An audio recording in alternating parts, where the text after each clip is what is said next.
우리 찬송가 246장입니다. 246장. 나 가나안 땅 귀한 성에 들어가려고 내 무거운 짐 벗어 버렸네. 246장 찬송입니다. 나 가나안 땅 귀한 성에 들어가려고 내 무거운 짐 벗어 버렸네. 죄 중에 다시 방황할 일 전혀 없으니 저 생명 시냇가에 살겠네.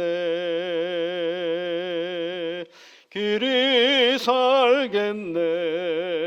나 길이 살겠네. 저 생명 시냇가에 살겠네. 길이 살겠네. 나 길이 살겠네. 저 생명 시냇가에 살겠네. 그 불과 구름 기둥으로 인도하시니 나 가는 길이 형통하겠네. 그 요단강을 내가 지금 건넌 후에는 저 생명 시냇가에 살겠네. 길이 살겠네. 나 길이 살겠네. 저 생명 시냇가에 살겠네. 길이 살겠네. 나 길이 살겠네. 저 생명 시냇가에 살겠네. 내 주린 영혼 만나로서 먹여주시니 그 양식 내게 생명 되겠네.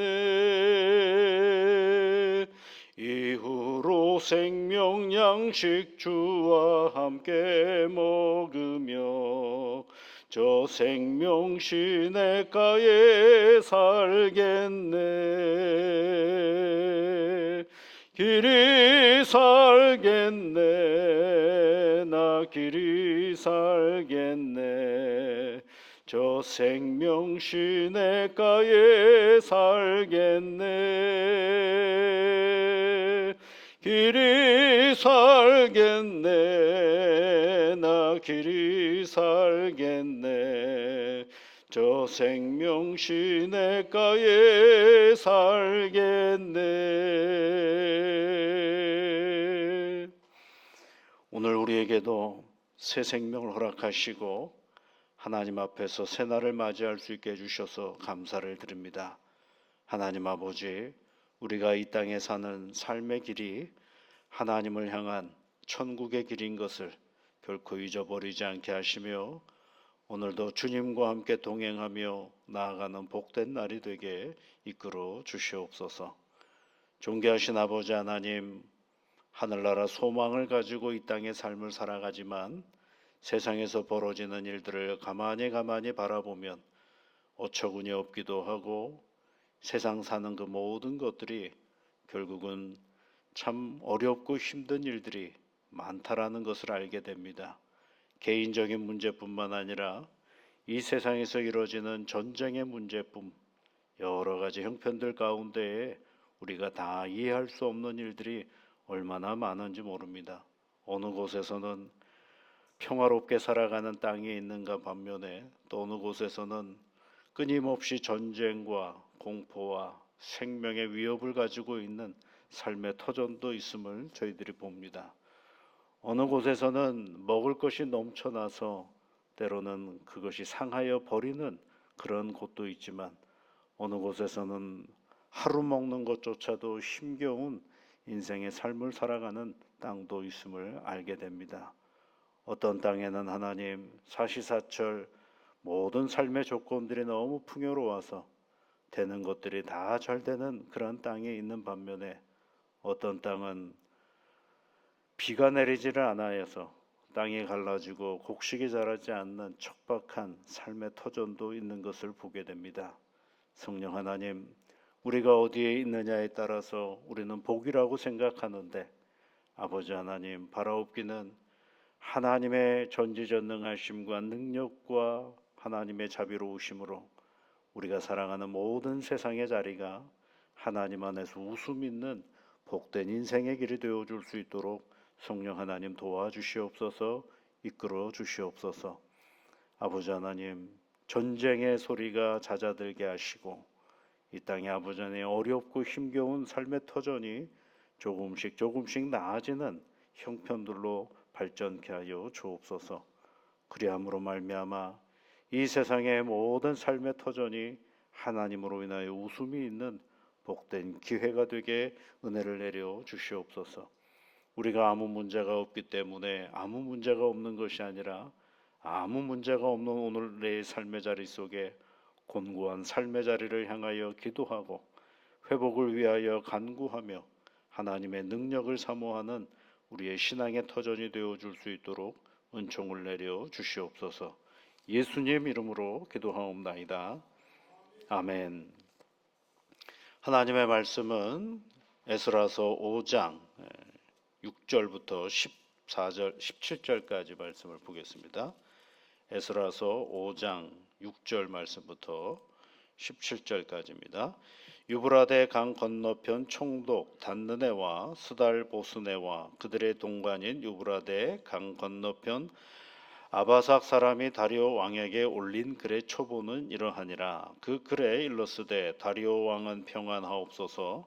왕께 아뢰옵나이다. 우리가 유다도에 가서 지극히 크신 하나님의 성전에 나아가 본즉 성전을 큰 돌로 세우며 벽에 나무를 얹고 부지런히 일함으로 공사가 그 손에서 형통하옵기에 우리가 그 장로들에게 물어보기를 누가 너희에게 명령하여 이 성전을 건축하고 이 성곽을 마치라고 하였느냐 하고 우리가 또 그 우두머리의 이름을 적어 왕에게 아뢰고자 하여 그들의 이름을 물은즉 그들이 우리에게 대답하여 이르기를 우리는 천지의 하나님의 종이라 여전에 건축되었던 성전을 우리가 다시 건축하노라.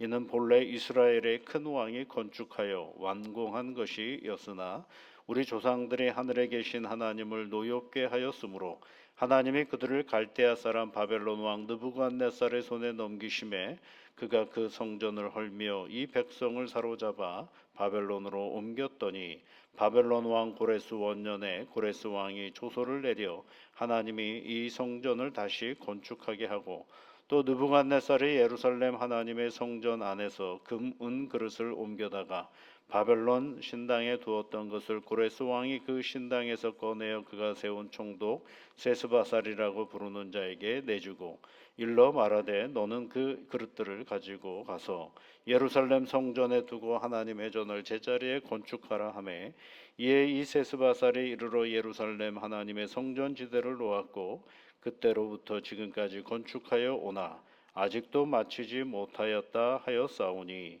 이제 왕께서 좋게 여기시거든 바벨론에서 왕의 보물 전각에서 조사하사 과연 고레스 왕이 조서를 내려 하나님의 이 성전을 예루살렘에 다시 건축하라 하셨는지 보시고 왕은 이 일에 대하여 왕의 기쁘신 뜻을 우리에게 보이소서 하였더라.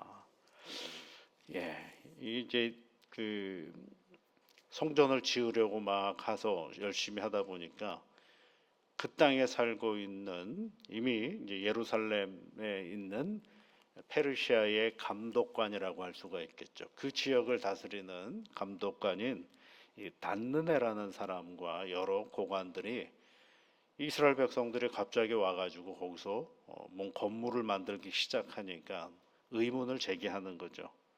그래서 자기의 상관이라고 할 수 있는 페르시아의 왕 다리오에게 편지를 보내는 것입니다.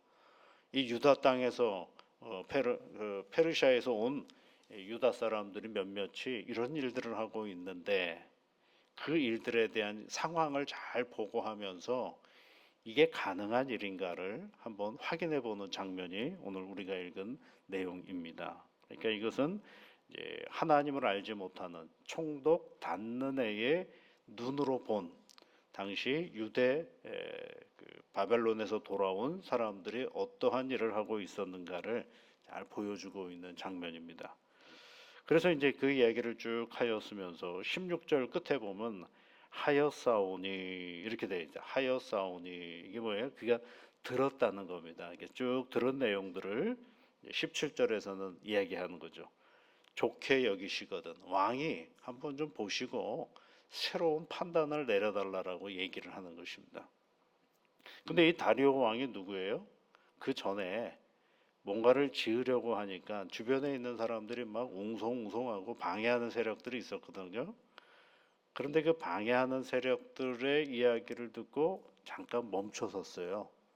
예, 멈춰섰죠. 고레스 원년부터 해서 다리오 2년까지, 그래서 16년 동안 멈춰서 있었는데 왕의 입장에서 보면 그건 다 잊어버릴 수밖에 없는 것 아니겠어요?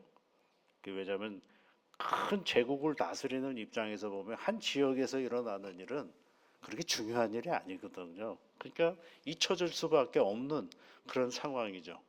그래서 16년 이상을 더 갈 수 있는 그런 상황인데 갑자기 또 뭐 편지가 하나 올라오는 거죠.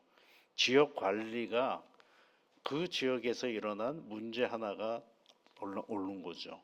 그러면서 오늘 뭐라고 얘기를 하고 있느냐면 17절 말씀에 바벨론에서 왕의 보물 전각에서 조사하사 과연 고레스 왕 페르시아의 첫 번째 왕이 그런 조서를 내렸습니까? 너희들 유대 땅에 가서 예루살렘 성전 지으라고 그런 얘기를 했습니까? 한번 조사 좀 해주세요라고 부탁을 하는 것입니다. 여러분 잊혀져 갈 수밖에 없는 16년 동안 파묻혀 있었던 어떤 한 사건을 다시 왕에게 보내어서 기억해달라고 하는 거죠. 기억해달라고 하는 이유가 뭐예요? 이런 사람들이 여기서 예루살렘 성전을 짓고 있는데 이게 타당한 거냐라는 것을 다시 한번 확인해달라고 하는 것입니다. 그래서 여러분 누가 다리오 왕이요. 여러분 6장 1절 말씀을 보시면요. 이에 다리오 왕이 조서를 내려 문서 창고 곧 바벨론의 보물을 쌓아둔 보물 전각에서 조사하게 하여 그렇죠. 조사하게 하여 그렇죠. 조사하게 하는 겁니다. 그래서 다시 맞다.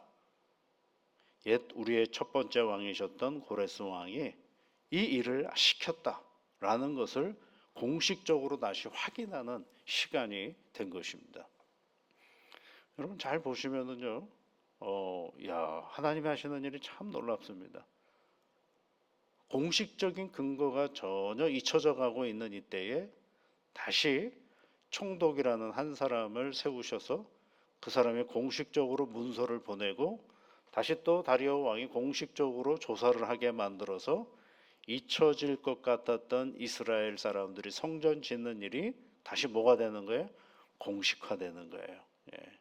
하나님이 하시는 일이 이런 일로 하나님이 하십니다. 하나님께서 계획하신 일들은 하나님께서 반드시 이루어 가십니다.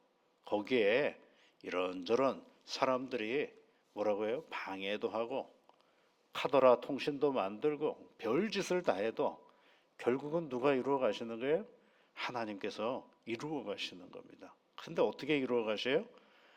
예, 엉뚱하게 우리가 생각하기엔 전혀 예상하지 못했던 방법으로 일을 만들어 가시는 것입니다. 그것이 하나님께서 행하시는 일인 거예요. 저희 예전에요 농촌 봉사활동을 이제 팀들을 만들어서 다닌 적이 있었어요. 교인들과 함께 가서 하는데 어느 교회를 갔더니만 굉장히 초라했어요. 교회가. 근데 그 교회가 마을 입구 쪽에 있었거든요. 그래서 이제 우리가 열심히 봉사도 하고 전도도 하고 마을 잔치도 하면서 그렇게 해서 이제 한 일주일을 보내고 왔습니다. 그러다가 이제 그 교회에 계시는 목사님한테 전화가 왔어요. 아, 목사님, 이번에요 우리 저기 마을에서 우리 교회를 싹 수리를 해주셨습니다. 그러더라고요. 그래서 그래 놀라워가지고 한번 내려가 봤어요. 그랬더니 정말 마을 입구 쪽에 있는 교회가 깨끗하게 정리가 되고 있었습니다. 그래서 어떻게 된 일입니까? 그랬더니 그 마을 사람들이 그 도시에서 사람이 와가지고 교회 이거 저거 뭐 여기저기 풀난 거 이런 것들 쫙 정리하고 그다음에 뭐 페인트 칠도 하고 이러는 모습을 보면서 마을 사람들이 협력해서 우리가 여기 같이 있는 사람들인데 외부에서 사람이 와서 돕고 있는데 우리 같이 있는 우리들도 좀 도와야 되지 않겠는가. 그래가지고 담장도 새로 싹 허물어서 쌌고요. 그리고 또 그 마을에 이제 바로 앞에 이제 교회는 이제 보통 시골 교회들은 화장실이 밖에 있는 경우가 많거든요. 그러니까 화장실을 싹 개선해가지고 교회도 사용하지만 마을 사람도 사용할 수 있도록 싹 개선하는 그런 그 결의를 해서 이제 시작을 했고 공사를 끝냈다라고 하더라고요. 여러분 우리가 오해하지 마십시오. 하나님의 일은요 믿음의 사람만 가지고 하나님이 일을 하지 않습니다. 하나님께서 계획하신 일이라면 믿음의 사람들도 때로는 믿지 아니하는 사람들도 그 모든 일들을 이루어가는 거죠. 여러분 하나님의 성전을 새로 지을 때 시작은 누구로부터 되었어요? 페르시아 고레스 왕으로부터 시작이 되었거든요. 그러니까 하나님을 안 믿는 사람 아니겠습니까? 그런데 자기 나라에 다스리는 왕이 새로 되면서부터 각자 자기 나라로 다 돌려보내는 일, 그리고 예루살렘 사람들을 보내면서 그네들로 하여금 성전을 지을 수 있도록 허락하는 일, 그게 다 누가 하신 거예요? 믿음의 사람들이 열심히 기도한 것도 있겠지만 또 하나는 뭐냐면 역사의 현장 속에서는 하나님께서 믿지 아니하는 사람, 그들의 권력을 이용하셔서 하나님의 일들을 해나가신다라는 것입니다.